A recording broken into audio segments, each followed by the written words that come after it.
We'll go ahead and call the meeting to order. We do have a few agenda changes, if you'll bear with me. Under the zoning committee, A number 2, I know Mr. Webster will speak to that, but we will not take action on that this evening. Under operations and administrative committee, item D will be, we will not take action on this evening. And then under public safety, letters C and E, we will pull and not take action on either this evening. With that, I will ask the clerk to please call the roll.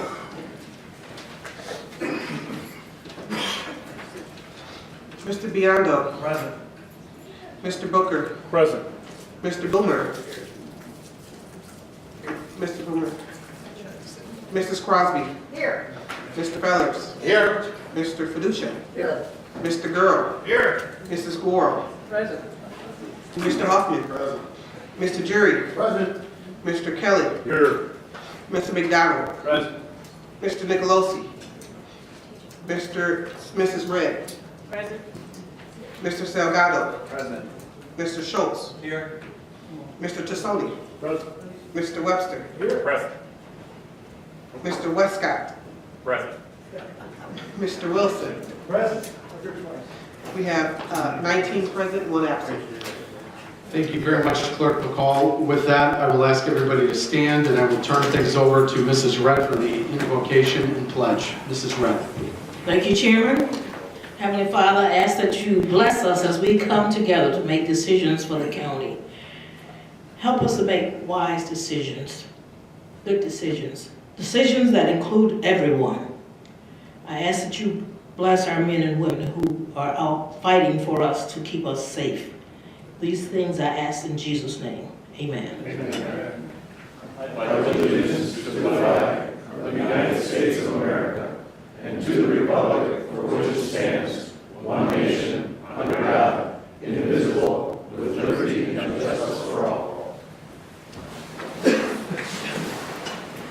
Thank you very much, Mrs. Red.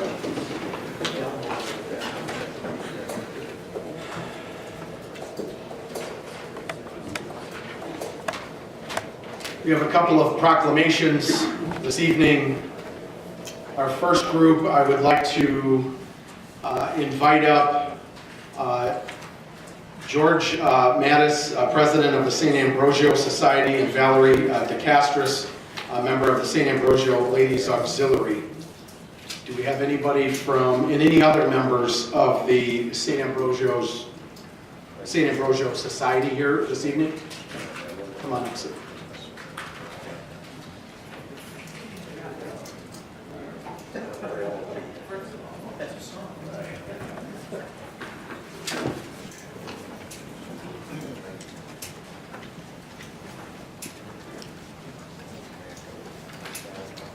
We have a proclamation this evening in recognition of St. Ambrosio Mutual Benefit Society's 100th anniversary. Whereas the St. Ambrosio Mutual Benefit Society was founded May 1st, 1918 at a club located at 802 Montague Street in South Rockford by immigrants from our sister city of Ferentino, Italy, and is celebrating its 100th anniversary this year. Whereas the society was established to provide Rockford's community of Italian immigrants with a meeting place to preserve and continue their cultural traditions and enjoy fellowship and assimilation assistance. And whereas the St. Ambrosio Club is proud to be the last remaining Italian social club of many that existed in South Rockford over the last century. It is an important landmark and a valuable part to Rockford and Winnebago County's history. Now, therefore, I, Frank Haney, Chairman of the Winnebago County Board, do recognize St. Ambrosio's Mutual Benefit Society's 100th anniversary and urge all citizens to join me in commemorating this milestone. Let's give them a hand.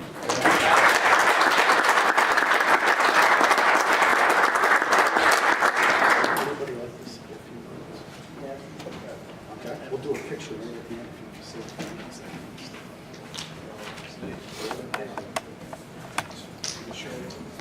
Hi, my name is George Mass. I'm the president of St. Ambrose. I would like to thank the county board for acknowledging us. We're the smallest Italian club in Rockford, but we have the best food. So everybody's always invited to St. Ambrose on Friday night. So We also have the women's president of St. Ambrose, Debbie Zander. It's not, That's not it's Valerie. not Valerie, it's Valerie. So anyway, we would like to thank you very much for this honor. Thank you. Thank you very much. Can I say one thing? Yes, ma'am. I'm so proud of all of you because my grandfather, Michael Bernunzio, was one of the founding people of that club. Thank you. Thank you. Thank you. You guys got time? Do a picture right here. Upright. That's it. And 1, 2, 3. Let me just.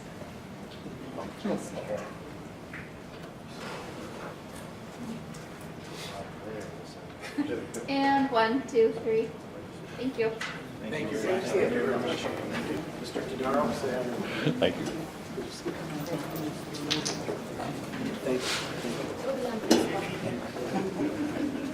Our next proclamation, I know we have Dr. Martell here, and if she could join me for a quick second. A big accomplishment by our health department here.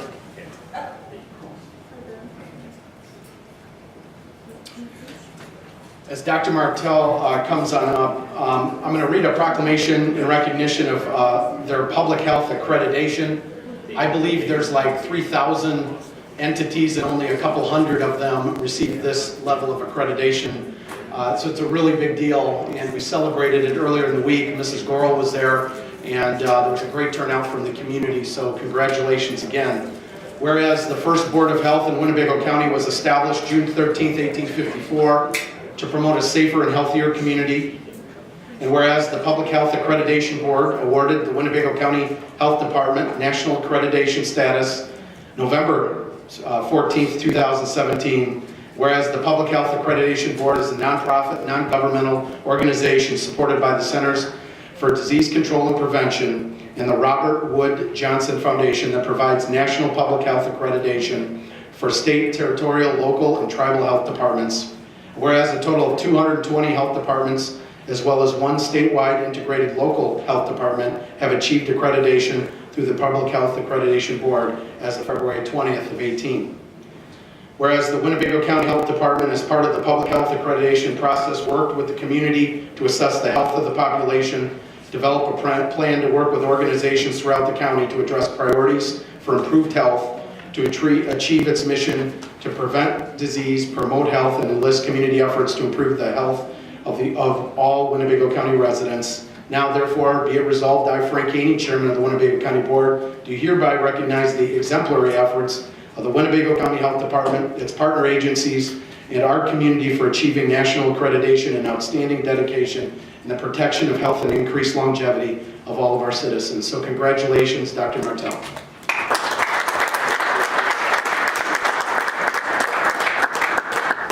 Well, for those of you who were able to join us on Monday for the open house, we truly appreciate all the support. Many of you participated in all of the activities that led up to our accreditation. So on behalf of the staff, the Board of Health, and all of our community, I want to thank the County Board for this recognition. Thank you.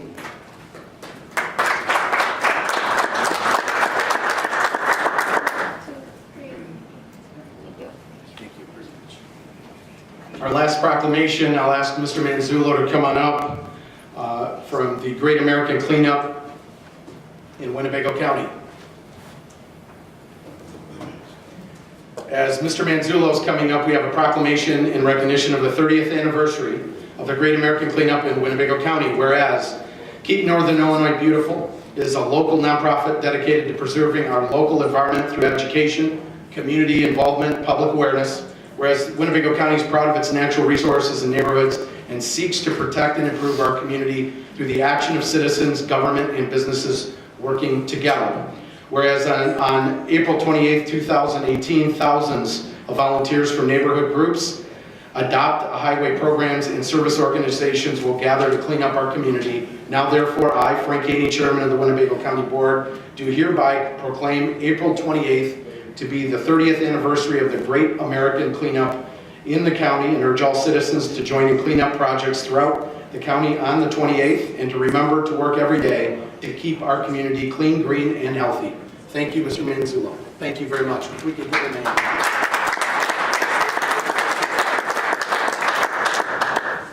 Thank you, Mr. Chairman, county board members, citizens. This is our 30th year for the Great American Cleanup. So it's an honor to receive this. But more so, I want to thank the county board for the years they furnished all the equipment, the yellow bags, those grabbers, the vests. Without the county board's cooperation, this would not get done. We have anywhere from 12 to 1,500 volunteers who will pick up litter. We're going to be out Saturday, so you can see a new sprout of yellow bags coming up all over. But these programs only exist because people care about the community. I think all of us are aware of what image means when you go into a community. If it's got a lot of litter, it doesn't look very well. I've lived here for 5 generations, and by the way, they say the Ambrosia Club has the best fish fry in Rockford. It's good. Rip night tomorrow night, by the way. But anyway, thank you again, the county board, for making this special day for us. And we're going to clean it up, Mr. Chairman. We'll do it for you. Thank you very much. Thank you. Let's take a call.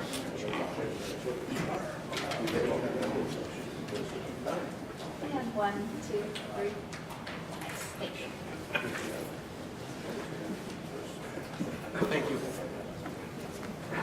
At least I see.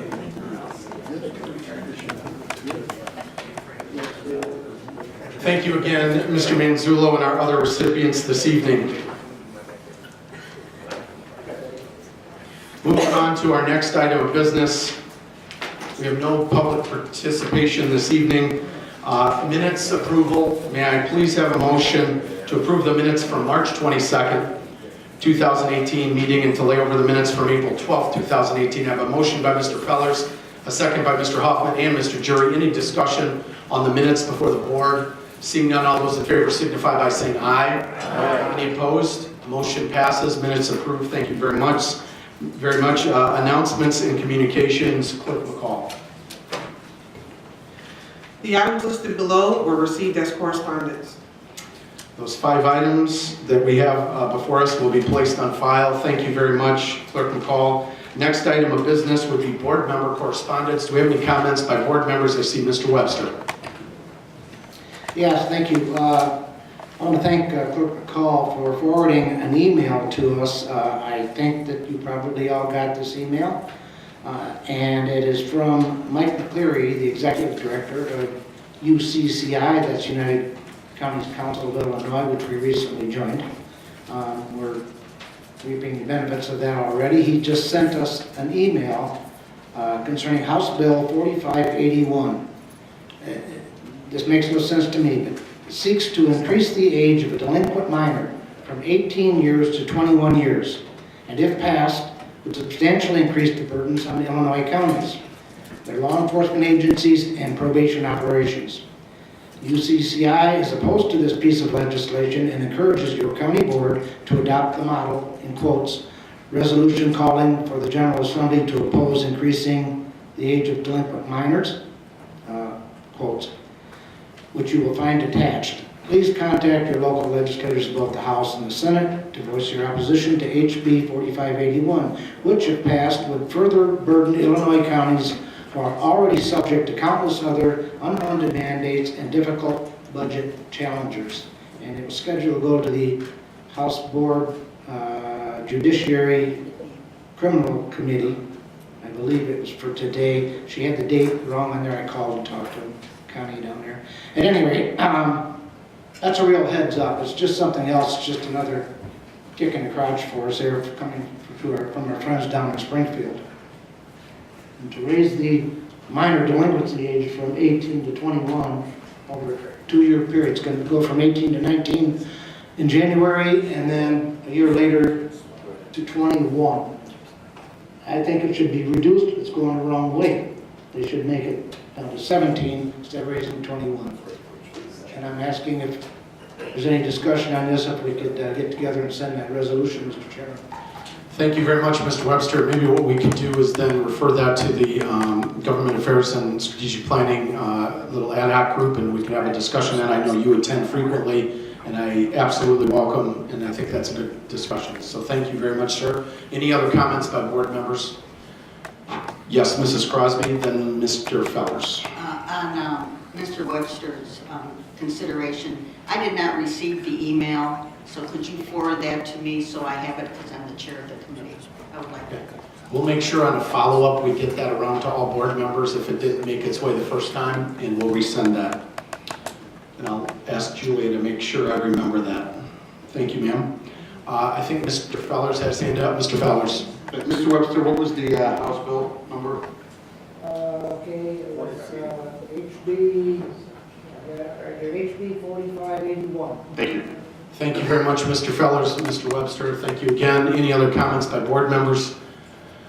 Seeing none, I would just comment under the chairman's report a couple things. Number one, I want to again acknowledge the good work being done by Dr. Martell in our health department.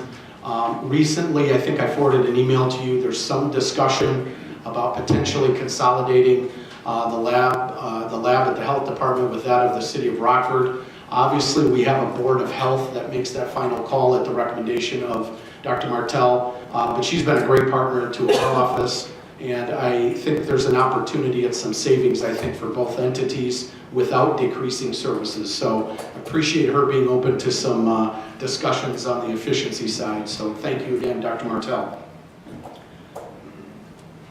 The only other item I had, I wanted to thank board members for a good discussion last Saturday at the board retreat. I know that was several hours out of our day, and I appreciate you giving some time. So really do appreciate that. There's going to be more information coming back on a follow-up on the retreat and some of the priority items there. Next item, we have our administrator report. Carla? I'll be really brief.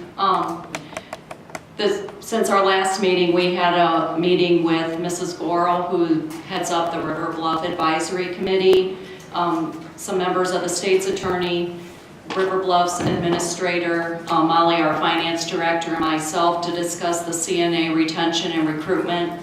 I think we had a good discussion. I forgot Dr. Martell was with us as well, and she gave us a lot of good input. We had a brief discussion with some of the union reps, letting them know that we'd like to work with them to increase the wages enough to retain staff.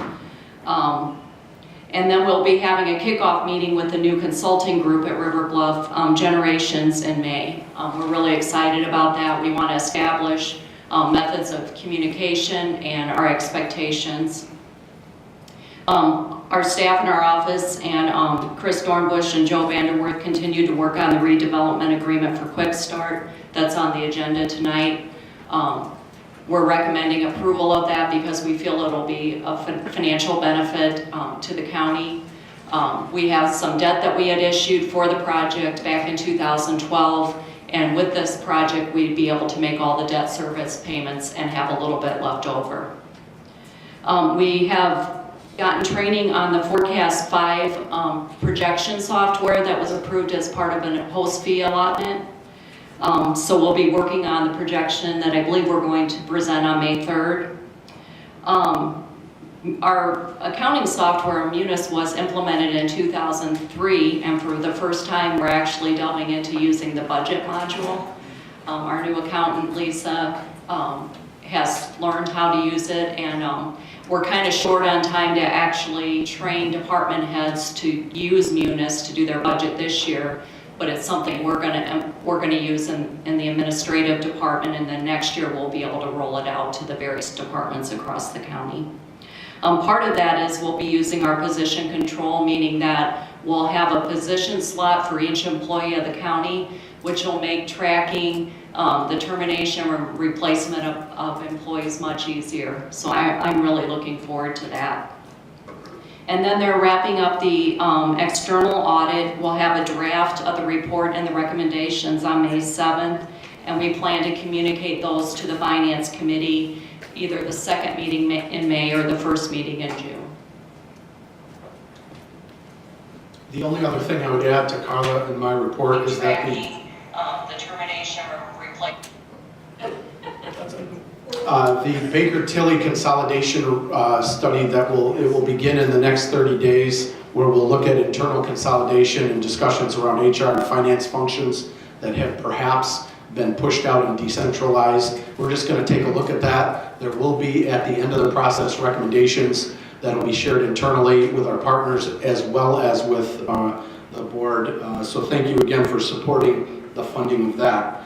Next item of business, moving on, is to our consent agenda. Tonight we have the raffle report and the bills inside the consent agenda. May I please have a motion to approve? I got a motion by Mr. Fellers. May I have a second, please? Mr. Gurl and Mrs. Gorl, any discussion on the consent agenda before the board? Seeing none, all those in favor signify by saying aye. Aye. Any opposed? Motion passes. Consent agenda approved. Thank you very much. Next item of business, our standing committee reports. Mr. Biondo.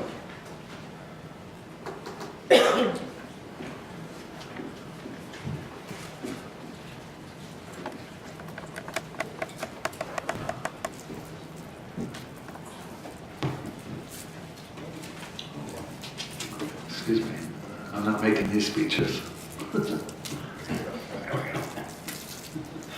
All right, standing committee for finance, like to read in budget amendment 2018-023 for the sheriff's grant for new speed trailer to be laid over.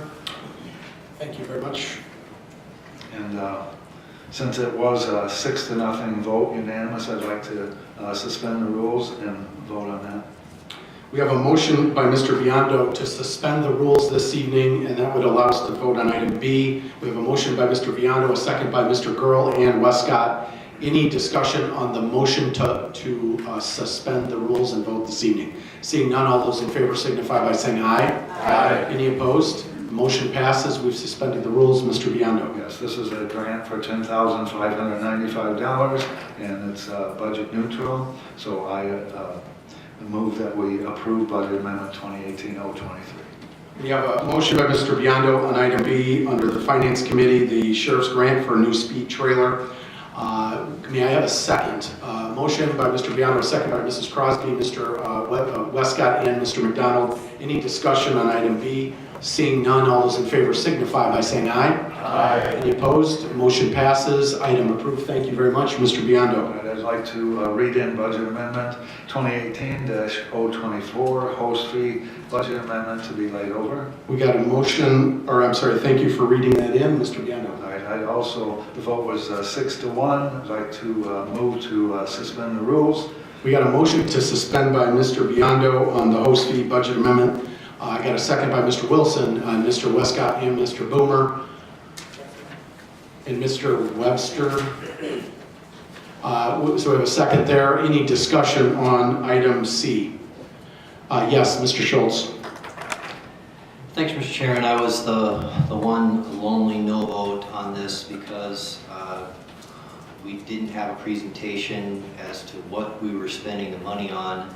And because I had a zoning committee last night that immediately followed this finance committee, I wasn't able to hear the presentation of the economic development committee. So I still don't know what I'm voting on as it relates to this particular expenditure. So laying it over would obviously allow time for whatever presentation we're going to hear tonight about what we're spending the money on to happen, and then we could vote on it at the subsequent meeting after having heard that presentation. Thank you. So we have a motion and a second. We have a motion and a second on suspending the rules, and that's before the board right now. Mr. Webster. Yeah, I want to be clear on this. Excuse me. I want to be clear on this. This host fee fund allocation multi-year installment, that's not tied into this, is it? Yeah, I'll go to staff on this, but basically this was a complete listing of all host fee allocations, just so it's in one place. Or I'll go to Carly just so we're on the same page on that. This is the budget amendment to get the allocations that are being made and going to be presented by the Economic Development Committee into the right category. It also includes an additional $285,000 for the redevelopment agreement that the Economic Development Committee are going to present. Yes, The listing of allocations will be discussed in the Economic Development Committee report. I guess what I'm getting at is on this whole list here, there's something on there that I don't particularly care for, and I wanted to know if now is going to be the proper time to address that, or after Economic Development Committee. Not in this particular motion right now, no. That's not before the board. We can come back to that in economic development. Mr. Jury. Thank you. I would urge my colleagues to support this resolution. You know, when you come to economic development at this size, I've always been under the impression, and I've watched other developments, they really don't announce it until all the facts are sealed. It's a matter of supporting staff, and I'm going to support staff on this. I think you've done your work. I would urge my colleagues to support this issue. You know, we need economic development. I think we all understand that. We're losing commerce, not gaining it. Thank you. Thank you. And to follow up with Mr. Webster, under economic development, item B is where we can revisit that. Do you have additional follow-up, sir? Thank you. Yeah, and just to be clear, I'm definitely not opposed to this development on off Baxter Road. I think that's a fine idea. I think it's something that is finally coming to fruition. It came underneath the former chairman's watch, and he promoted that to us. And I know that raised some eyebrows at first back in the day when we were talking about this, and it was kind of a leap of faith sort of thing. But part of the reason that happened in the first place, that we got that going out there, is because just across the state line in Beloit, Wisconsin, they're giving away land to do things like this on. And so to combat that, or at least to try to get on a halfway level playing field, that's why that whole development is out there now. And so perhaps in retrospect, maybe he was visionary, I don't know. But at any rate, I appreciate it. So. Thank you. Thank you very much, Mr. Webster. Any comments by board members? Mrs. Crosby. I'd like to call the question on suspending the rules. Right now, the item before the board is to suspend the rules, which would allow us to vote this evening. I believe there's no more questions, so we don't even have to take a vote, with your permission, Mrs. Crosby, on calling the question. I think we're ready. The vote before the board right now is just to suspend the rules, which would allow us to then take action this evening. All those in favor of suspending the rules signify by saying aye. Aye. Any opposed? We have one no vote, Mr. Schultz. All other board members present are an aye vote. Item passes. We've allowed for the suspending of the rules. Mr. Biondo. Thank you. This amount is $241,068. Basically, it's transfers to get things in the right line items. And I would also move to approve this budget amendment 2018-024. We got a motion by Mr. Biondo on item C, the budget amendment, OSP amendment. We got a second by several folks. Keep your hand up, I'll get to you. Mr. Westcott, Mr. Hoffman, Mr. Jury. I know I missed a few. Mr. Boomer, Mr. Webster, and Mr. Gurl. Thank you very much. Any discussion on this item before the board? Seeing none, all those in favor signify by saying aye. Aye. Any opposed? We have one no vote, Mr. Schultz. All other board members yes vote. Item passes and it's approved. Thank you very much, Mr. Biondo. That concludes our report. Thank you very much, Mr. Biondo. Next item of business, we have Mr. Webster and the Zoning Committee.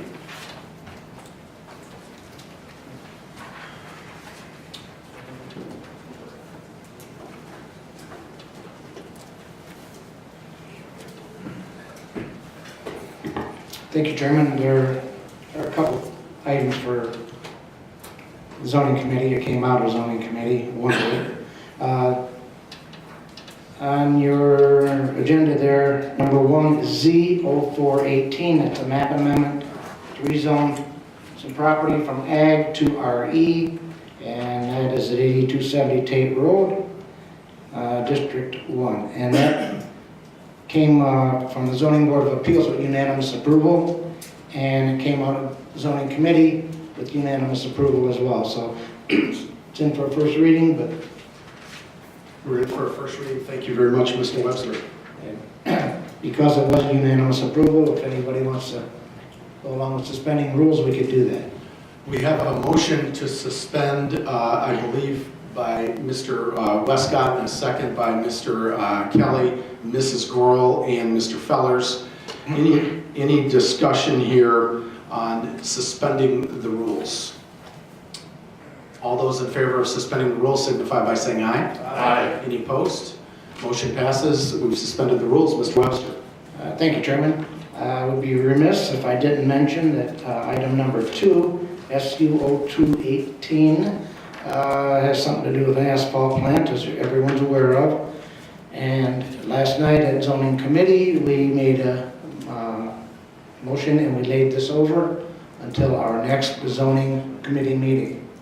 And I feel I probably should at least tell you why. Mr. Webster, I apologize. If, with your permission, Yes. could we just go back to number 1, approve that, and then I think there's a bunch Oh, I'm of sorry. to share on too. Yes. I'll turn it back over to you on number 1. Okay, Sorry about that. move to approve ZO 418. Thank you. We got a motion by Mr. Webster on ZO 418. May I have a second? Thank you, Mr. Booker, Mr. Webster, Mr. Fellers, and Mr. Jury. We have a motion, a second on that first item.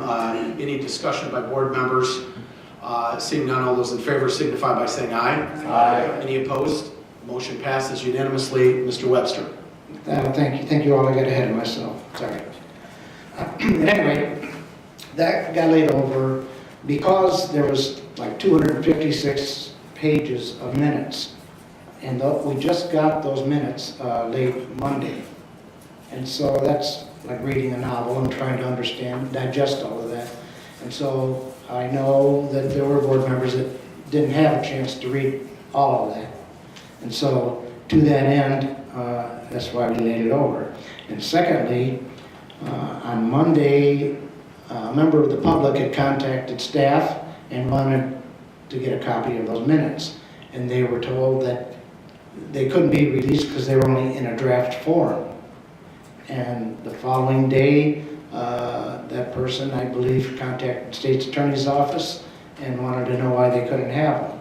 And it was explained, once again, why they were in a draft form, and they can't release them to the public, or were reluctant to do that until the Zoning Board of Appeals approves the minutes of that meeting. And that won't happen until their next meeting. And so if we got ahead of ourselves there, putting the cart before the horse, it's a high-profile case, and trying to cover all the bases. And I'm pretty happy so far that we have done that successfully and kept us out of legal problems. And had we not done that, that could possibly open the door to that.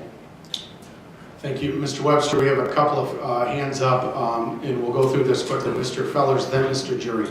Thank you. I have a question then. Does that mean that we are now going to add a month to every zoning matter because we need to have final copy of all minutes from the ZBA, or is it just for high-profile cases? That's a great question. And in the past, yes, in the past we've gone ahead and moved things forward. But something like this, I don't think it hurt to put the brakes on this. Most of our meetings that we have are not confrontational. I understand that, but for consistency and process that place here, I mean, we can't just, we don't want to wing this. We need to have at least some sort of rule in place to say what is high profile and we have to be weighed, what doesn't. I would say high profile will consist of hundreds and hundreds of people being opposed to a condition. I understand that's a quantitative, or not a qualitative discussion there. I mean, we need to have, if we're going to have one rule for one type of thing and one rule for another type, we need to actually have that down. Well, I'll jump in on this if that's okay, is we won't solve that discussion this evening. We obviously, the committee by majority vote, voted to lay it over. So when the action was taken by the committee, it will lay over to the next meeting, and I think that's a worthwhile discussion. No one wants to silence that discussion, but I think that'll be a good one to have in committee and then bring back for discussion. I appreciate the question. Moving on to Mr. Jury. Thank you, Chairman. Jim, I want to thank you for your committee meeting last night. I feel you did the right thing. However, my question is somewhat of Mr. Fellers. You say it's a high-profile case. Yes, it is. But we've been over this and over this and over this. It's not the first time. I don't understand why the month's delay, I guess I understand it correct. And you say the number of people against it. Well, Mr. Webster, there are a number of people for it. I think we should move this forward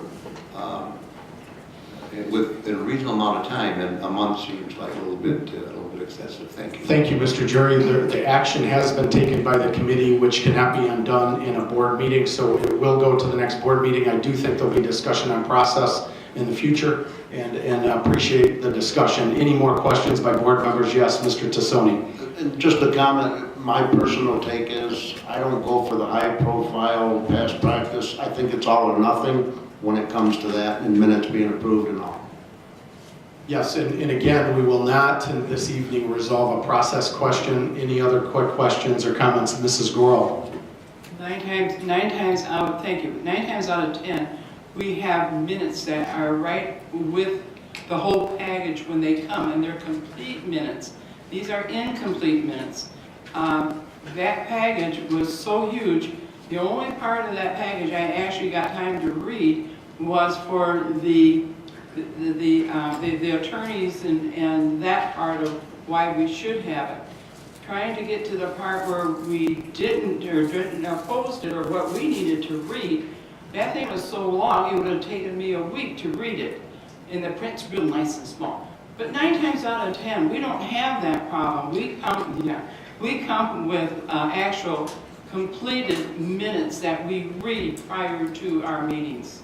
Thank you very much, Mrs. Gorel. Moving on, any other comments, Mr. Webster? No, that's all I have. Thank you. Thank you, Mr. Webster. Appreciate it. Next item of business, Economic Development Committee, Mr. Westcott.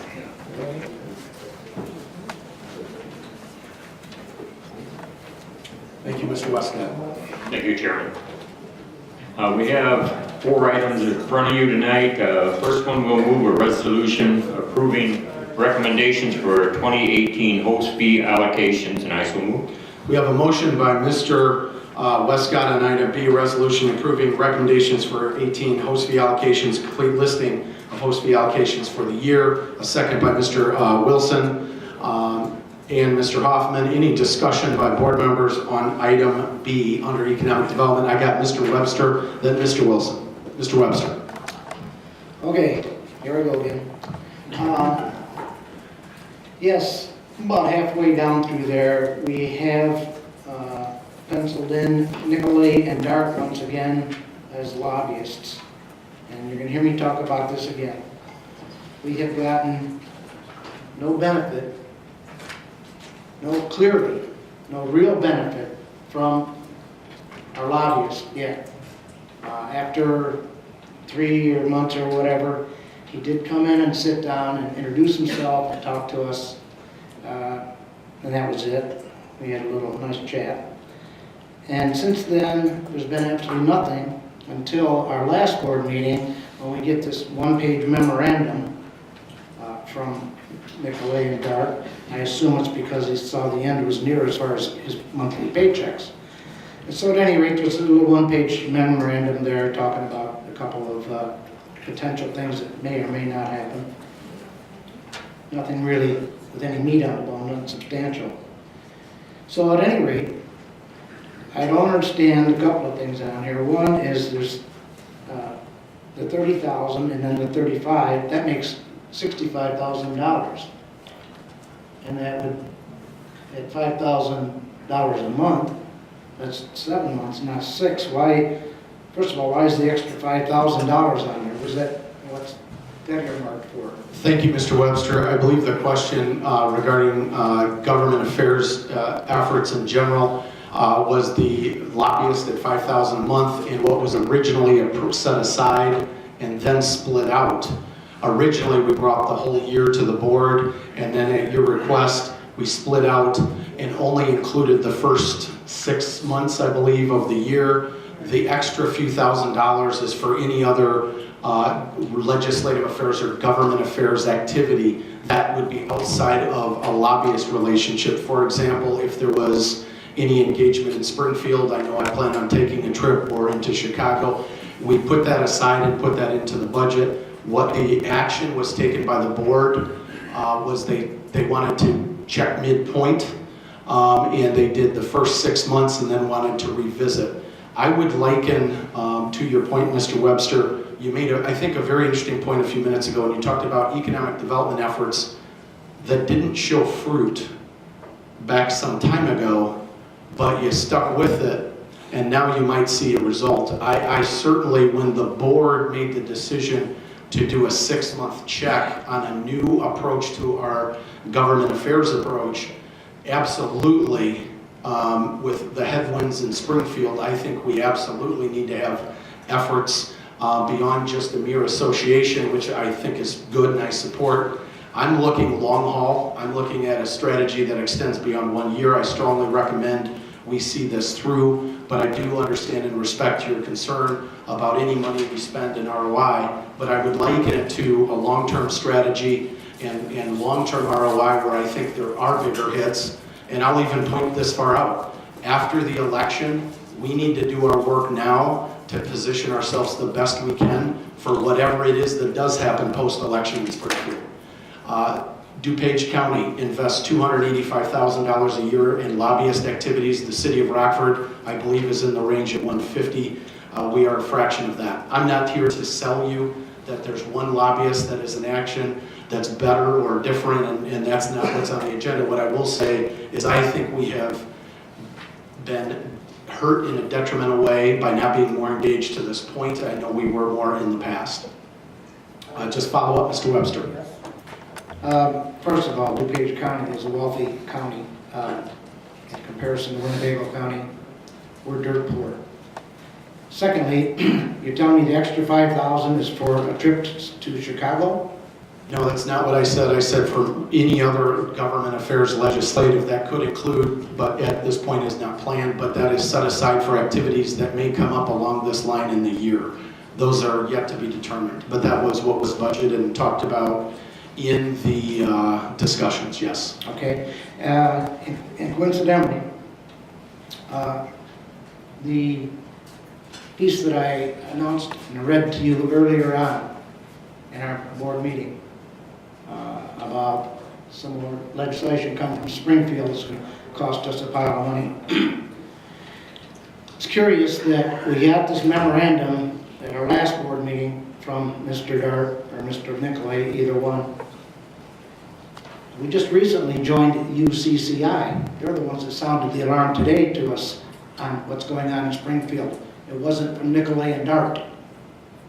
So once again, we got somebody there that we're paying for that we're not getting anything from. Also coincidentally, 2 weeks ago or last weekend before that, I went to a conference at UCCI sponsored, and that was in Champaign. Mr. Haney was there as well. That was a 2-day conference, Friday and Saturday night. That was in conjunction with University of Illinois. UCCI sponsored it. They paid for everything. They put us up for 2 nights at the Hilton. The speaker the first day was the state treasurer, Mike Frericks. Did a great job. They paid for everything. They paid for the hotel. They paid for lunch. They paid for dinner. 2 days worth. UCCI did that. We just recently joined them for $2,500, which we're going to get reimbursed more than likely at the end of the year. And already we're reaping the benefits from UCCI. All of us could have attended this conference. We all got the same email, the same invite a couple of months ago. Yeah, everybody got it.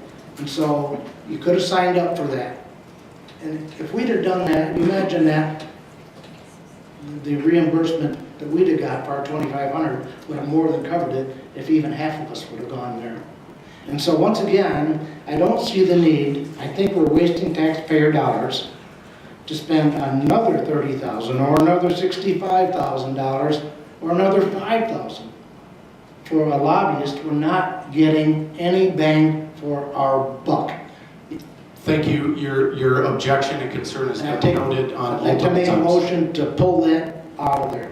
Excuse me 1 second. I'll follow that up. The one thing I did want to point out is you're incorrect in your statement. The invite from UCCI was for, I believe, up to 2 members. No other second member of the board indicated interest, so I went in their place. So I think it was capped on a per county basis to 2. A perfect example of why we need to engage in outside of an association is a very specific example that this county has dealt with. We recently closed a lawsuit over precinct consolidation on an antiquated law in which we actually had litigation over of registered voters of 800. 90% of precincts in the city of Rockford exceed that. Almost every county in the state of Illinois has an election authority that is in violation of this antiquated law. And we did have a board member or two that wanted to settle a lawsuit that might have cost us $50,000.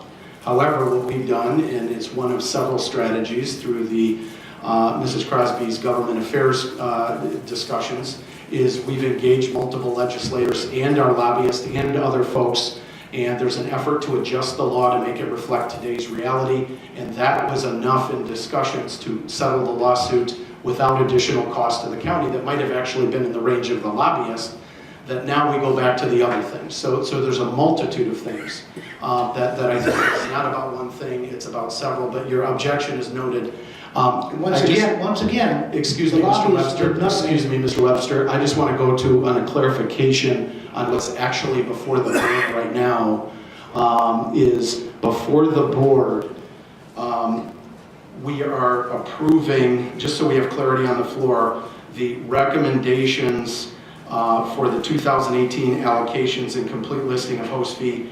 Are we in a position to pull out that one item? I just want to get clarification. We could pull that out and vote on that separately. I'm looking to Mr. Kurlinkus or Carla just so we do this the right way, because I believe that's what we do. I think you can amend it on the floor, can you? Okay, so we did have a motion, if I understood it right, to pull that item aside. Point of order. Yes, sir. Does it have to be written down as the budget process since this is funding? I'll look to Mr. Kurlinkus on that. When we amended the budget in committee, when we were going through, each amendment had to be written down and submitted as a written amendment. But considering the budget process, we did it on the floor. We were writing those amendments down, and you said in every single one. This is simply what is taxpayer money action. Okay. Okay, so we have a motion by Mr. Webster to pull aside the lobbyist discussion, lobbyist contract. May I have a second? Second. We have a second by Mr. Schultz. Mrs. Gorel, any discussion? Seeing, yes, Mrs. Crosby. I'm going to speak against the motion. I would like to see it stay intact as it is. I'm quite happy with the lobbyists that we have. We've been doing good work all along, and I'm going to speak against that motion. Yes, Mr. Fellers. I would like to echo Ms. Crosby. I think that we've been getting great value for a dollar down there, and I'd like to see where some of our priorities are moving through. And as another member of Government Affairs, I'm very happy with the work our lobbyist is doing. Thank you. Thank you, Mr. Fellers. I have Mr. Gurl, then Mr. Jury. Thank you, Chairman. There's been a lot of discussion on the lobbyist. There was a lot before we agreed as a board to bring him on. I think a lot of the concerns were echoed then. I would ask for an invite for Mr. Nicolay to come in and give an update to the board on exactly what he's working on. The federal government has issued or granted about $141 million in 2017 for the opioid crisis, and it looks to be more this year. This lobbyist could actually get more money for the county. I think it's a great key tool for us to have down in Springfield, a voice for the county. I know there's lots of voices for Rockford, everywhere else, but the county seems to be left out.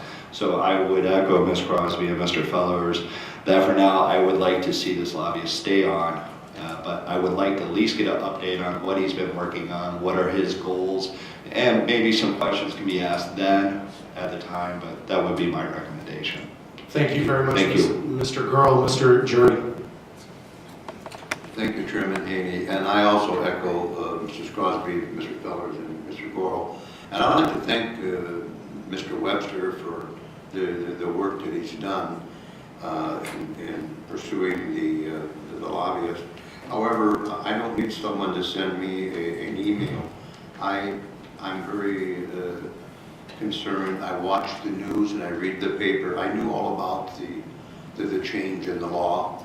I don't need some lobbyist to tell me what the people in Chicago are going to do. We're not going to control that. Although I will agree with Mr. Webster, we should send him a resolution, as we sent a resolution on gambling. But I don't need some lobbyist to tell me that they're changing the law. If you watch the news and you're connected, you don't have any problem. Thank you. Thank you very much. Any other questions, comments by board members? So we have a motion and a second to pull out the item. We're not voting on the item, we're just pulling it out. And so a yes vote would pull it out, a no vote would leave it in. Yes vote pulls it out for a separate vote, a no vote leaves it in. I'll ask for a roll call vote. Again, a yes vote pulls it out for a separate vote. Mr. Jerry? No. Mr. Biondo? No. Mr. Booker? No. Mr. Boomer? Yes. Mrs. Crosby? No. Mr. Fellers? No. Mr. Fiducia? Yes. Mr. Girl? No. Mrs. Gorel? Yes.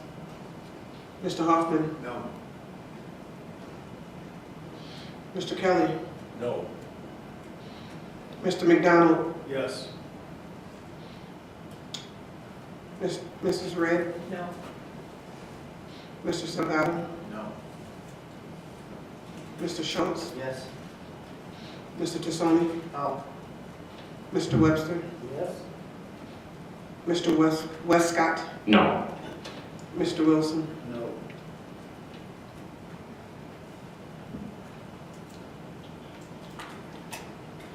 Thirteen noes.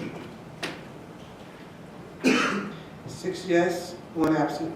Okay, so the motion to pull it out fails, so it'll stay in the package of the items before the board under item B. Do we have any other discussion on item B before we vote? I see a couple of hands up, and if I go out of order, I apologize. Mr. Wilson, then Mr. Hoffman. Thank you, Mr. Chairman. I would hope that all of the board members that are here tonight would okay this. And my reasoning is this. We spent months, we spent many hours debating about who gets what. We had many visitors that were there, along with non-committee members that were county board folks. And my gut feeling is this, that if there was anybody that missed an opportunity to get involved with this and know what happened, we have Mr. Dornbush, who's very eloquent in economic development, and I would appreciate if we would move it ahead with this. Thanks. Thank you, Mr. Wilson. Mr. Hoffman, then I missed Mr. Salgado, my apologies. Mr. Hoffman. Thank you, Chairman. I would just like to go back to what Bert was speaking about. I think it's time for the lobbyists to come see us again and give us a little update. So. Great, we'll make that happen. And it'll happen a couple of ways, one in committee, but then to the full board for a full update. Probably when session is closed in May, because I know this is actually an active time. Well, maybe when we get through May, we bring him in early June for a full update to the whole board. I know there's a number of things he's helped us, maybe a dozen bills to this point. We'll be happy to overview all that. Mr. Salgado, finally, I get you. Sorry, sir. No, that's fine. I just want to echo Mr. Wilson's comment. I think this has been a very transparent process. I know that Julia kind of took it upon herself to kind of get more clarity. I had a couple questions and I wanted to see a different format. She took that into consideration. I know Mr. Webster showed up at a couple economic development committees, expressed his concerns about a couple of the items. So I think we kind of are, beating a dead horse here multiple times. I know we're talking about money, but I think the process has been done, and I echo Mr. Wilson. I want to thank Mr. Westcott and the administration for taking the time and doing this like 3-4 different times. And it has been pulled out, put back on, and finally, I think it's finally to take a vote. So if you're for it, go for it. If you're against it, by all means, you have the right. Thank you. Thank you, Mr. Salgado. I got Mr. Biondo, then Mr. Gorel. Mr. Biondo. Yes, I'm going to vote for the whole thing, but I just want to point out that when I can't attend every meeting. That to say that I shouldn't have a say because I wasn't at the meeting. I just think that, you know, if we look at something and we see it at that point in time, you should say something. And mine is, you know, even though I was on the board, vice chairman of school district, I'm looking here at purpose-built, Fordham, and I don't think there's anybody in this room that could argue with me or debate me anywhere on any of these things. When I look at, we're giving them $200,000. They got a $400 million budget. They just got $8.9 million more from the state, new revenue. They have a surplus of $130 million, and we're short money. It's just a money thing. I'm looking at that and thinking, well, you know, it's great to hand some money to the public school, but when we have 82.5% failing their park tests and 95% on the other side of town failing theirs, I think they need some money, but $409 million, I think that's enough to do, and $130 million surplus reserves, while we're spending our reserves like crazy. That's just a questionable spending to me. I think that was a before the changeover on the board. I remember that vote. I was sitting in the back as a candidate. I think that had to do with blight reduction around the new building on Kishwaukee School. And if you visited that new school, that what they've done to that block, I think there was a lot of blight reduction, a lot of homes that needed to be torn down, purpose-built, yes. But that is the new home of the new Kishwaukee School, just for context for new folks. Thank you, Mr. Biondo. Mr. Gurl. Thank you, Chairman. Saturday we played a little game at our retreat, what we would hope to see. Me looking at this host fee allocation 2019, what I would hope to see is some money from the host fees going to our outlying communities for the high schools for vocational training and training into the trades to get some of our students ready for the actual life of working and you know, actually bringing in some good dollars instead of, you know, going to school. I'm not saying that college isn't great, but it's not for everybody. So I would like to see a discussion coming up in the few months to actually get some money going for that. So thank you. Thank you very much, Mr. Gurl. Mrs. Redd, did you have your hand up? I apologize. Call the question, please. Okay, and I do not see any other hands up, so I think we're okay to go ahead and vote on this item without even voting on calling the question. So the motion before the board is item B. Yes vote passes, no vote is against. And with that, I'll ask the clerk to call the roll on this one, if that's okay. Mr. Kelly. Yes. Mr. Boomer. Yes. Mr. Biondo. Yes. Mr. Booker. Yes. Mrs. Crosby. Yes. Mr. Fellers. Yes.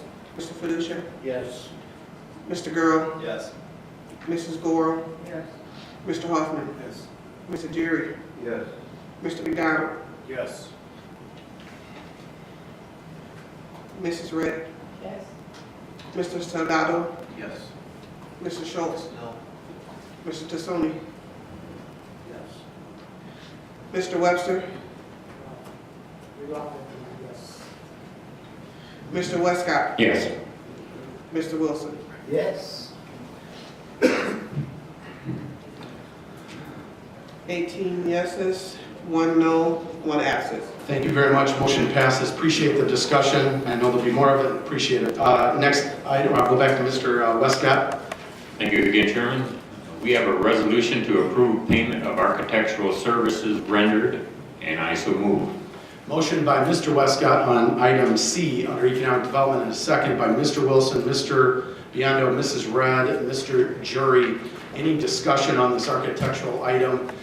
For those that are not part of this committee, there's a legacy invoice that goes back to the, I think, very appropriate funding of the women's baseball project that goes back before to the prior board. And there was an invoice that came from the administration's office for services that were asked for and then performed honorably by a local architect. It's like $3,500, I believe. And then I think the wrong entity signed off on it, and then a change of administration, it didn't get paid. I believe it was an honest attempt to engage. The work was done correct. We owe the money, and the opinion of the committee, I believe, was to honor that with a couple $1,000 payment. Did I say that right, Carla? Yeah, it was for the International Women's Baseball League, right? Center. And it was signed by a representative of that organization rather than the county. Thank you, Carla. Any other discussion on that item before the board? Seeing none, all those in favor signify by saying aye. Aye. Any opposed? Motion passes. Thank you very much, Mr. Westcott. Thank you, Chairman. Next, we have a resolution granting authority to the Winnebago County Board Chairman to execute the documents necessary to complete a loan for $50,000 from the revolving loan fund to Spare Part Solutions, Inc. and Kiwi Industries, Inc. And I so move. Motion by Mr. Westcott on item D. May I have a second? Mr. Tassoni, thank you very much. Any discussion on this revolving loan project that's done by Mr. Phelps? Seeing none, all those in favor signify by saying aye. Aye. Any opposed? No. Got a no vote by Mr. Schultz. All other board members present, yes vote. Motion passes. Mr. Westcott. Thank you again, Chairman. Last and not least, we have a resolution approving a redevelopment agreement by and between the County of Winnebago, Illinois and Quick Start 39 LLC, and I move. We got a motion by Mr. Westcott, looking for a second. Let me get to any hands up. I'll start over here. I think I saw Mr. Salgado, Mr. Girl, Mr. Tassoni, Mr. Webster, Mr. Boomer, Mr. Jury, Mr. Hoffman, and I see Mr. Fellers, late arrival to the Hand Up Club. The item is before the board. I apologize, Mr. Fellers. Obviously, this is a big item. We had a very good discussion last night. This was also previewed 2 weeks ago to the Economic Development Committee. We are, bringing this forward and recommending it, and, we are attempting to move at the speed of business, not at the speed of government. This is not intended to move too fast for the board, but also we're trying to position so we are competing and not losing this to another community. This is a competitive scenario. With that, and if with the permission of the board, if I'd ask Carla to just give a 1-minute overview of the basic tenets of the agreement, if that's okay, and then answer any questions for the whole board's benefit. Carla. Okay, I'm going to try to remember because I didn't bring my notes from the other night. We're agreeing to make a $285,000 payment from the host fee fund for this project to help fund some of the infrastructure. There is TIF money that's collected by the municipality that goes into the county's special tax allocation fund, and we are given the authority to administer those monies to fund the infrastructure. We're also allowed to rebate up to 50% of that money to a project based on the amount of TIF money that specific project generates. We're estimating that the 50% rebate recommended in this agreement would amount to about $6 million. However, that would give us also $6 million that we can use to pay off the 2012 F&G bonds. And just a little bit about the project, as I know many of you know, but just so it doesn't go unsaid, it would be approximately 675,000 square foot building. This is, there's discussions of an initial 75 jobs to start. Part of the agreement also does tie incentive, the TIF, to a minimum jobs requirement. I believe it's 60 and above employees. It's fully funded as recommended to the board if approved. If it dips below that, then the TIF would go down on an incremental and a percentage basis so that the incentive is tied to actual jobs. It is anticipated that that would grow from there, but that is the ballpark on that. What I can say, it's a distribution center. We've been asked by the developer, who is still negotiating and finalizing the agreement, to move this through the board, bring it to their attention and ask for your approval. That would then allow them to finalize the deal. I am not concerned, and nor do I believe that this is a competition for business within our county. There was some discussion of that, and there may have been some discussion with other municipality, with Rockford, but I do not believe that is the case now based on what we've heard from multiple sources. I do want to emphasize that if we would wait on this and wait 2 weeks, that does not stop another community from making a pitch, somebody over the border or a different zip code for making a pitch at this opportunity where we retain and potentially grow jobs in our backyard. I don't want to cut off discussion anymore, and I have Mr. Girl, then Mr. Tassoni. Thank you, Chairman. I just want to echo some of your thoughts right there. You know, as Mr. Webster pointed out earlier, Lloyd is wowing people, companies by offering them free land, rebates, and everything else. But I think Rockford, especially the Rock 39 corridor, offers much, much more to a company. We are logistically centered with 90, I-80, 88, you know, name it, we're right here. We have rail down Rochelle. I think with this company moving in, it will show other companies just what the jewel is out there. You know, I think we have opportunity in the future for green energy with methane coming out of the landfill. If there was a way that we could actually figure out financially how to get that out to the customers, I think that would be another great, you know, selling point out there. So I would back this 100%. I think this is great for the south end of Rockford and for the airport and for us as a, you know, moving in the future. So thank you. Thank you. I have Mr. Tassoni and then a few other hands up as well. Yes, Mr. Tassoni. Thank you, Mr. Chairman. I'd just like to say kudos to you and your staff that have been doing all the legwork and preparing this, and Mr. Good and bringing it. You know, it's been stagnant out there. It's been a long time since we've heard of something since FedEx. And just wanted to say, you know, it's what we need. Hopefully it stimulates some more growth out there as well. Thank you. The impression I'm getting from some others is that this is a big enough project that potentially could help some other things, and the 285 on the host fee would be part of, I believe, water infrastructure improvements. Correct me if I'm wrong, Carla, that would help with an additional smaller project perhaps in the future, not guaranteed, not before the board, but it might help jumpstart things. In a spirit of full disclosure, this is a jobs retention and growth opportunity. My concern is the headquarters for this entity is outside of Winnebago County. However, there's a subsidiary that does have some employees in the Rockford area. I do not want to get specific because we're competing against other communities and we do want to be competitive that way. But this would help us avoid losing potentially jobs if this facility would go into another community a ways away. So I think that's worth noting. There's some cool things coming with our partners in other entities on development here. So stay tuned on some of that. Mr. Jury. I agree with all of my colleagues that have spoke on this. It's Operation Quick Smart. Quick Start. Let's do it. Let's do it now. I call the question. We have a call. We have a motion to call the question by Mr. Jury. I know we had some other hands up, and I do believe some other board members. Mr. Jury, I'll come back to you.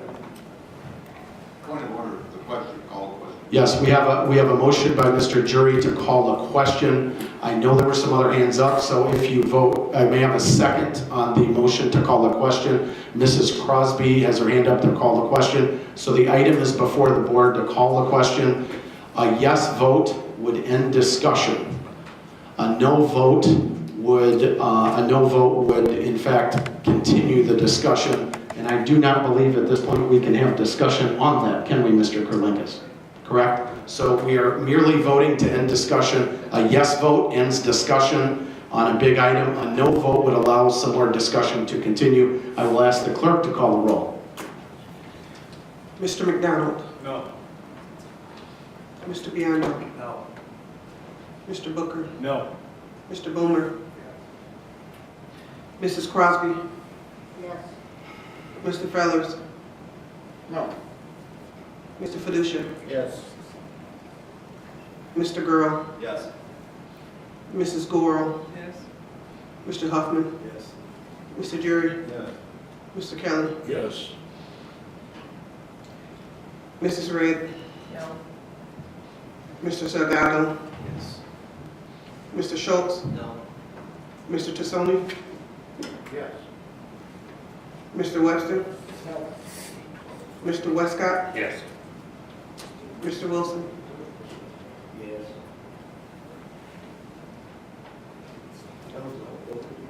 12 yes, 1 absent. 7 no. 12. We needed 12 votes to end discussion, and we have 12 votes to end discussion. So we've now ended discussion, and now we will proceed to voting on this item before us.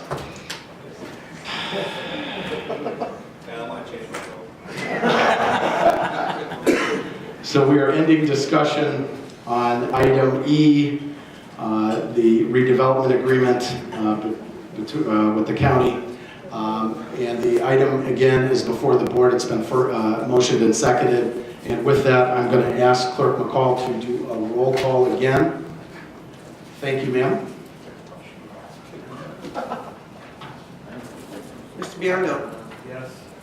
Mr. Booker. Yes. Mr. Boomer. Yes. Mrs. Crosby. Yes. Mr. Fellers. Yes. Mr. Fiducia. Yes. Mr. Girl. Yes. Mrs. Worrell. Yes. Mr. Hoffman. Yes.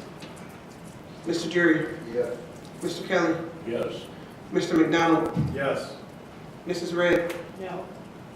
Mr. Salgado. Yes. Mr. Schultz. Yes. Mrs. Tassoni. Yeah. Mr. Webster. Yes. Mr. Westcott. Yes. Mr. Wilson. Yes.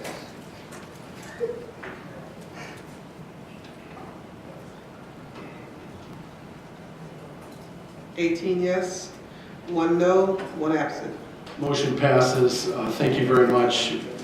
Mr. Westcott. Thank you, Chairman, and that concludes my report. Thank you very much, sir. Yeah. I was tired.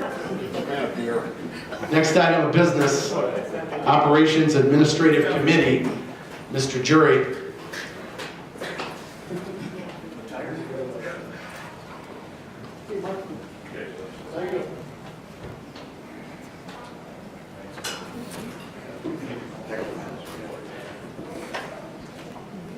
Thank you, Chairman Haney. Your Operations Committee has 3 resolutions before you this evening.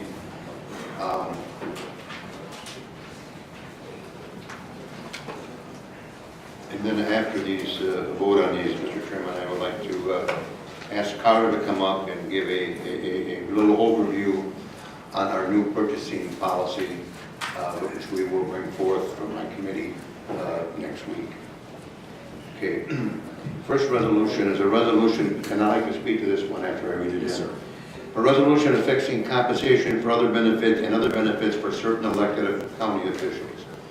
What this is, go ahead. We have a motion by Mr. Jury. We have a second on item B, a second by Mrs. Gorel and Mr. Westcott. Item is before the board, Mr. Jury. Thank you. What this is establishing the salaries for the county clerk, the county treasurer, and the county sheriff for a period of 4 years.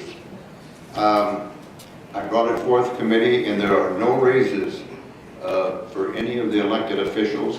The county clerk's salary will be $85,873 for 4 years, and the same with the county treasurer. The sheriff will receive $119,040 for the next 4 years. I move for its adoption. We are, and I'll just jump in, Mr. Jury. The motion has been, we have a motion, a second. Items on the floor.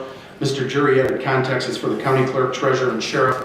Just to compare, the previous set of elected officials had a freeze of 4 years, and the current non-union administrative folks under the purview of myself and the county board have a freeze this fiscal year on salaries, just to give a little context in our budget scenario. Any questions by board members on the item before the board? Seeing none, all those in favor signify by saying aye. Aye. Any opposed? Motion passes unanimously. Mr. Jury. Thank you. The next resolution is a resolution authorizing joint purchasing for seal coating service, and I move for its adoption. We have a motion on item C, joint purchasing for seal coating by Mr. Jury, a second by Mr. Hoffman. Thank you, and Mrs. Red. Any discussion by board members on this joint purchasing item? Seeing none, all those in favor signify by saying aye. Aye. Any opposed? Motion passes. Thank you very much. Next item, Mr. Jury. Thank you, Mr. Chairman. The next resolution, we have a resolution announcing neo-Nazi and white supremacist action in Winnebago County, and I move for its adoption. We have a motion by Mr. Jury on item E, resolution denouncing neo-Nazi and white supremacist action in the county. A second by Mr. Fellers, Mr. Wilson, Mrs. Gorel, Mrs. Red, Mr. Salgado, Mr. Hoffman, and Mr. Westcott. item is now before the board. Any comments by board members? Seeing none, all those in favor signify by saying aye. Aye. Any opposed?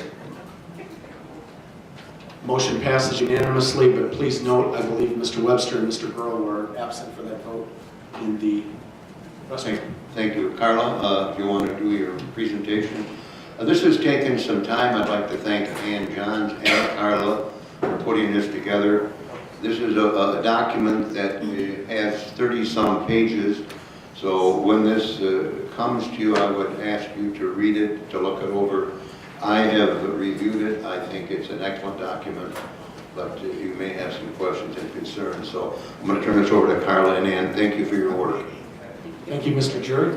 Thank you. This was a brilliant idea, doing this towards the end of the meeting. I just want to say that Ann and I have both spent a lot of hours on this ordinance, but I think it's really concise. It's going to be clear to our department heads. We're in alignment on what's contained in the ordinance, so we're really kind of proud of it.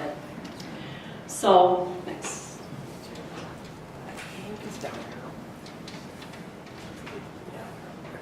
Okay. This purchasing ordinance will apply to all county departments, the coroner and sheriff for equipment purchases only, and then the county engineer. And even though it applies to the county engineer, he does not have to use the purchasing department. However, he has been quite a bit in the past. This does not apply to elected officials except for the sheriff and coroner for equipment purchases. However, we encourage the elected officials to follow the policy and utilize Ann's services, and saves us a lot of money. And anybody that doesn't take advantage of that, they're just losing out on some cost savings. We established some thresholds. It was kind of unclear in the previous ordinance exactly when you had to use the purchasing department and follow the competitive bidding threshold. For purchases under $5,000, we're not requiring quotes or bidding. However, we encourage departments to do their own quote gathering to get the best price, and I know a number of departments do that. Between $5,000 and $25,000, 3 quotes are required to be obtained, and they have to be made available to the county auditor when they do their review of the claims. And then over $25,000 purchases, competitive bidding is required. For professional services, competitive bidding is required when a purchase is over $50,000. Professional services are defined as independent professional services required by law, regulations, or grant agreement, or they are specialized expertise in nature. We also consider when county staff is not available for work that needs to be done in the short time frame, or just because we have constraints in our staffing, that would be considered a professional service. Also, project-based work that does not justify hiring a full-time employee, and then also emergency-type professional services.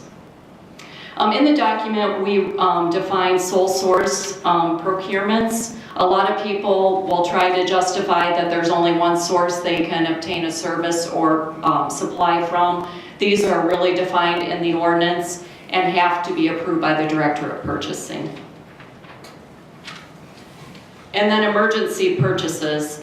These are purchases that would cause a threat to public health, welfare, or safety, or would cause serious disruption of county services. The department head needs to provide notification to the Director of Purchasing when they are going to make an emergency purchase, and then any that exceed the bidding thresholds have to come to the county board for subsequent approval. I'm going to turn it over to Ann. I was just going to bring up, as far as emergency purchases, there's only been 2 since I've been here in the last 13 months, so it's relatively rare. When we had a wind damage, a garage door, and I think that water damage to the highway had to do some kind of emergency, but otherwise it's very limited.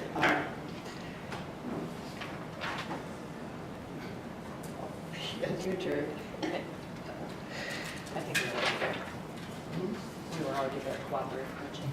Oh, yeah, cooperative purchasing, we already had this in the ordinance, but it's really, we kind of expanded on it. And of course, the bid that you just approved for seal coating, that was between the Rockford Park District and ourselves. And that's a perfect example of we're using their purchasing power to get our prices. And plus they did the legwork, but yet we worked with them to do that. And it's working very, very well. And we still bring things forward, of course. And we will continue to do that. The bidding requirements, we've really laid them out step by step. Each of the different types of bids, such as the sole source or sealed bids or RFPs, emergency purchases, there's no doubt what is what. The old purchasing ordinance or the current one is kind of all over the place. It's been modified, changed so many times it doesn't flow.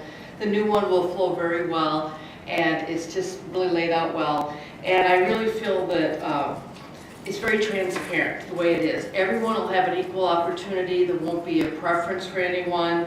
It'll give us the fullest competition. And let's face it, the last time the bidding requirements were updated, most of them was 22 years ago. So they are, the internet wasn't what it is now. I mean, it's just a completely different animal, and it really needed it really bad. Remedies and appeals, this is something that is unbelievable, but the current purchasing ordinance has zero, the word protest does not even appear in our current purchasing ordinance.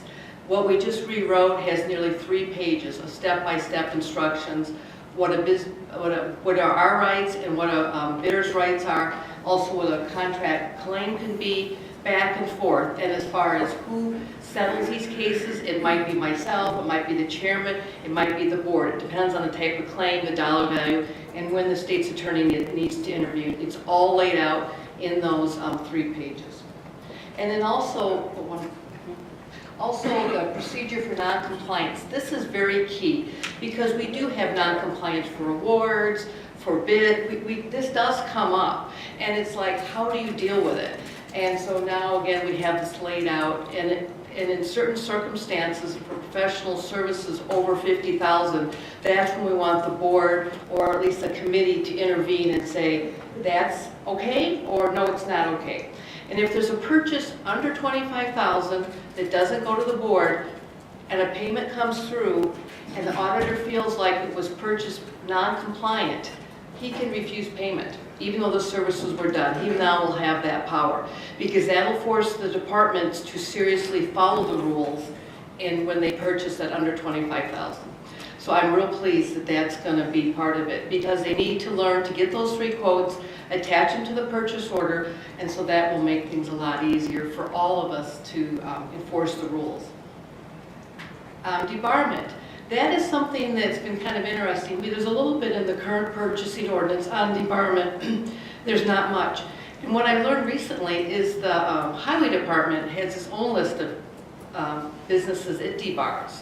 I didn't even know that. We have our own list as well. And the state has a list and the feds have a list. By ordinance and by state statute, I have to look at the federal list and the state list every time we approve a W-9 for a new vendor. I have to sign off on a document that I've checked these databases. I didn't even know that the highway department had a database. So here we are doing this, and we have to not only check off, we have to give that to the auditor before they will approve a new vendor for us. So we need to get the debarment set up so we all have one list at Winnebago County. And so again, everyone will have to follow this rule. So I'm really, really happy that hopefully you'll agree when you read the new purchasing ordinance that these are very important factors. And contract management, that is something that has just been a real concern of mine since I've been here. An example of contract management, and again, you can read the slide, but contract management to me is very important. It is something that really hasn't happened here very much, and I'll give you an example. 10 years ago when the Criminal Justice Center was built, there was a contract for Otis Elevator that was signed. It was a 20-year, someone signed a 20-year contract, okay? And when I first started, I asked for a copy of that contract. I could not find it. It does not exist in any of the files here. So I actually had to go to Otis Elevator, and I asked them for a copy, which was embarrassing.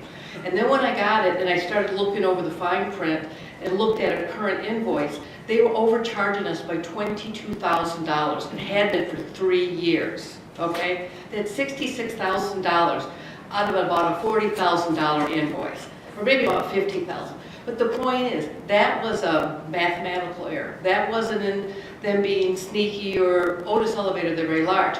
We also have vendors that will occasionally raise their rates, and unless you catch them at it, and we a lot of times do not see the invoices to say, wait a minute, that's not what the rate we agreed to. Now we're going to develop a database where we will put these contracts will be put online, hopefully in the Munis system eventually, so that everyone will have access. Now the auditor has to come over, and we're pulling files all the time so they can compare invoices to contracted rates. And that's very difficult when you have a contract that's 5 years old. So anyway, this is all part of this contract management, but now that the purchasing part is done, we really can shift our focus to cleaning up contract administration and contract management and getting a good system in place. That's our goal. One more. Oh yeah, and this is what it is. I'm going to be honest here. We have this in the current purchasing ordinance. It's well written, it's in there now. We tightened it up a little bit. Our problem has been getting departments to even acknowledge that they have to give us a list. We send out an email every 6 months, which for me has been twice, saying, what do you have? Because we want to keep a master list. And when we get a large enough list, then we can hold an auction. But I can't even get them to respond to emails. So again, once the purchasing ordinance is redone, we can refocus our efforts and say, here it is in black and white. No, it's not a 22-year-old requirement, it's a current requirement, and you need to give us that list. As we close buildings or move buildings or tearing down the public safety building sometime, there's a lot of equipment in there. Who does it belong to? What are we going to do with it? And so we need to really get this in hand. Thank you very much. Thank you, Ann and Carla, and the Chairman, for this quick overview. We will be bringing this to you next week. We will be having an operations meeting. Although I would also request that Mr. Biondo's committee be there too. So we will have a joint meeting of finance and operations because it's a operational matter. But I want to thank everyone for the fine work they did. Thank you, Chairman. Thank you, Carla. Two quick things. I know Mrs. Wright had a question. I want to thank Mr. Jury. Back up several months ago, he made the point of making sure we involve, I believe, our auditor, state's attorney's office, administration, finance, as well as purchasing. And thank you, Ann, for your leadership. And Carla, a bunch of people have touched this, and it's ready for you guys to beat it up and scrub at it over the next few weeks. So, Mrs. Red, you had a quick question. We won't get into a ton of detail. It'll go to committee, but you had a follow-up? Thank you, Chairman. I think I need to wait until this goes to committee. Oh, okay. Thank you very much. Thank you. Thank you, Chairman. That concludes our report. And update 15 more meetings. Thank you. Just 15. Thank you, Mr. Jury. Public Works, Mr. Kelly. No report, however, I'd like to announce that next week, May 2nd, is going to be the Highway Department's annual cookout, 4:30 at the Highway Department. Thank you, Mr. Kelly. We will send a reminder on that important event. Mr. Fiducia, Public Safety Committee.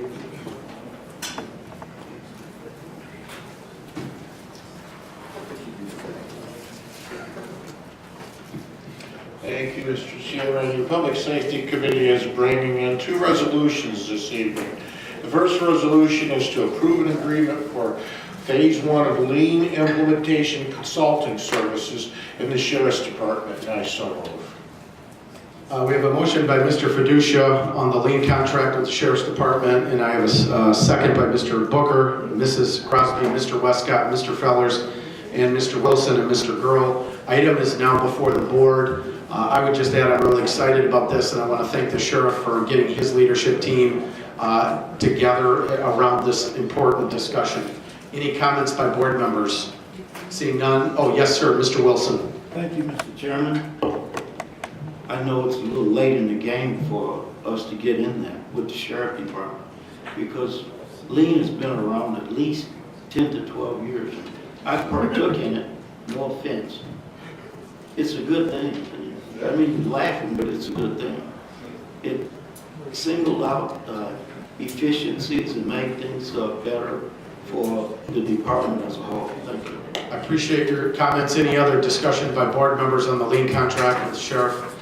Seeing none, all those in favor signify by saying aye. Aye. Any opposed? Motion passes. Thank you very much for that. Mr. Fiducia. Thank you, Mr. Chairman. The next is a resolution authorizing the execution of traffic and parking enforcement agreement with the Cherryvale Mall LLC. And I so move, and I'd like to speak to that. Yes, sir. We have a motion by Mr. Fiducia on the resolution with the traffic and parking for Cherryvale Mall. May I have a second on Mr. Fiducia's motion? Mr. Hoffman on the second. Item is now before the board. Mr. Fiducia. Just a little brief history on how this works is Cherryvale Mall proper parking lot is what we call quasi-public, and the police department can enforce DUI, hit and run, and reckless driving. Those are the only three they can enforce. So what Cherryvale Mall is doing is asking the sheriff's department if they see a violation on their property, they will be able to write it under state ordinance. The mall will come up to compliance with the NHTSA standards for traffic signs and pavement markings. The only thing is we're going to ask that the sheriff's department, if they're going to tow a car for abandoned, we want to make sure we know where those fees are going. Thank you very much, Mr. Fiducia. That was a good overview of what's before the board. Any discussion by board members? Seeing none, all those in favor signify by saying aye. Aye. Any opposed? Motion passes unanimously. Mr. Fiducia. Thank you, Mr. Chairman. The Animal Services Department had 829 calls for service. They took in 127 dogs, 116 cats, 5 rabbits, 3 chickens, 4 rats, 1 snake, and 1 pig, and some wildlife. We rescued 10 dogs and 16 cats, and the snake found a home. We adopted out 42 dogs, 54 cats, 3 rabbits, 1 chicken, or correction, 4 chickens, and 1 duck. I just, we laugh about this, but I really have to stress to the board that this is a big part of our community, and a lot of people have pets and they feel very strongly about it. And I just want to recognize and thank those people that work at Animal Services. And with that, I conclude my report. Thank you, Mr. Fiducia. Always a good show. Carla had something she wanted to add. I was trying to catch before he concluded his report, but we posted for the Animal Services Administrator and hope to have somebody in place in May. Okay, thank you. We got one quick additional animal control. There's going to be a memo go out on a change in policy regarding taking stray cats in certain municipalities.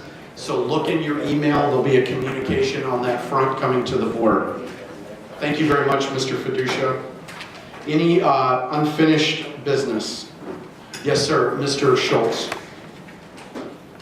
I just wanted to get on the record the deep disappointment that I have in the conduct of our board in relation to cutting off discussion and debate on a matter that came to my inbox today at 4:05 p.m.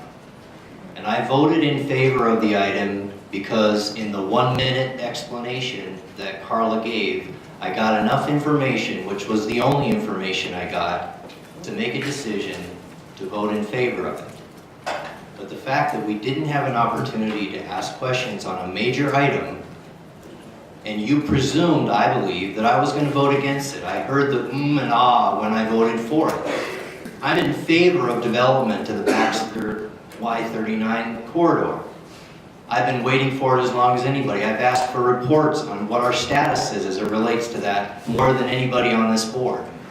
But to cut off the conversation on something that I received today and had no opportunity to review is very upsetting to me, and I hope that in the future that my fellow board members will allow for questions and answers as it relates to major topics that we receive the night of the meeting.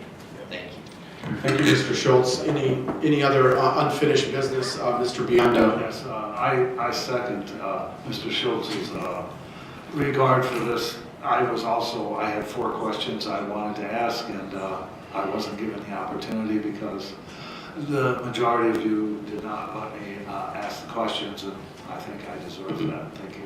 Thank you very much. Any other comments under unfinished or new business by the board? Mr. Fellers does not, note for the record, have a resolution for us this evening, so we'll move on. Yes, Mr. Jury. Got a motion to adjourn and a second by Mr. Wilson. All in favor, signify by saying aye. Aye. Any opposed? Have a great night. Thank you very much.